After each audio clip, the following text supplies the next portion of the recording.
All the efforts to save Debenhams, one of the biggest names on the British high street, have come to nothing, and 12,000 staff are now set to lose their jobs. It's the second major blow to the retail sector in the space of 24 hours. Arcadia, the owner of Topshop, went into administration last night. Now, Debenhams had already cut 6,500 jobs in recent months after the group went into administration. And the separate news about Arcadia, with brands like Topshop and Miss Selfridge, put 13,000 jobs at risk. For now, Debenhams' 124 stores and its online business will stay open, but liquidators are moving in tomorrow to start to clear the stock. And if no other offer is made, the stores will close by the end of March next year. Our business correspondent Emma Simpson has more details. Debenhams, a big part of Bristol for half a century. Anchor stores in so many of our towns and cities, like Brighton. I think it's really sad. I used to work for them a long time ago. And on the corner here in Leeds. But for how much longer?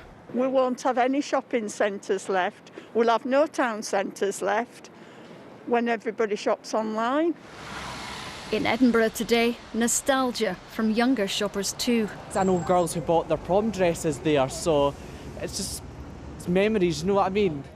And staff arriving for work to find out that when the doors open tomorrow, the stock starts to be cleared, liquidation and a closing down sale. I think it's been like a long, slow decline for Debenhams. It's not really changed. It's been a constant presence through the decades, but its problems have been many years in the making too. It's an incredibly sad day. I really feel for the teams involved. Sir Ian Cheshire was chairman months before Debenhams went into administration last year and then limped on, controlled by its lenders. If you're caught with a lot of fixed costs, long leases, and you can't adapt, then you're likely to be one of the casualties. It basically ran into the straitjacket of its debts and its store long leases. But the pandemic tipped Debenhams into administration again during lockdown. JD Sports had been closing in on a rescue deal, but they got cold feet and pulled out this morning, the last remaining bidder. In a statement, the administrators said the economic landscape is extremely challenging and coupled with the uncertainty facing the UK retail industry, a viable deal could not be reached. The administrator's absolute priority in a situation like this is to try and get the best possible returns to the creditors. Therefore, the total focus will be on that.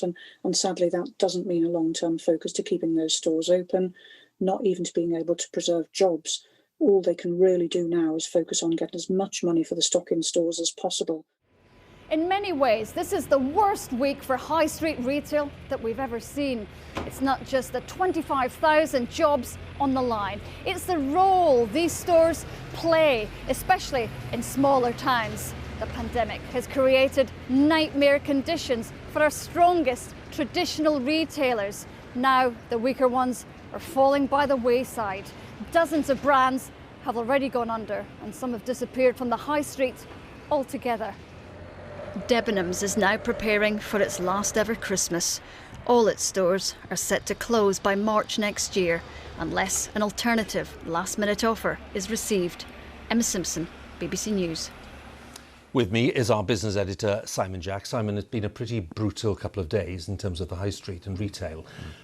What would you say to viewers who want to know what your view of the kind of landscape is out there? Well, it has been a gruesome couple of days, week, and it's only Tuesday.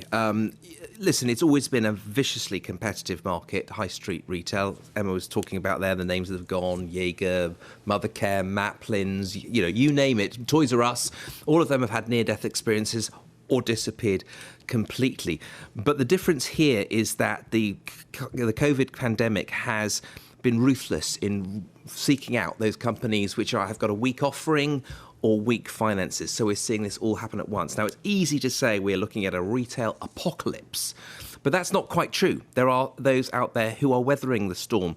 People like Next are still making profits. John Lewis are battening down the hatches. Primark and Zara, when they're allowed to open, are doing it. So it's not the end of the road for high street retail. And it's not impossible that people like Mike Ashley, the owner of Sports Direct, might come in and buy some of these stores and save some of these jobs. But I think the real problem here is on those jobs, for those people losing them, Where are they going to go? There are no new high street retail jobs to go to, and that is particularly damaging for younger workers and for female workers. That's a very bleak outlook, and that's something that these government programmes to try and retrain workers, that's a real challenge for them. Simon, many thanks once again. Simon Jack, our business editor.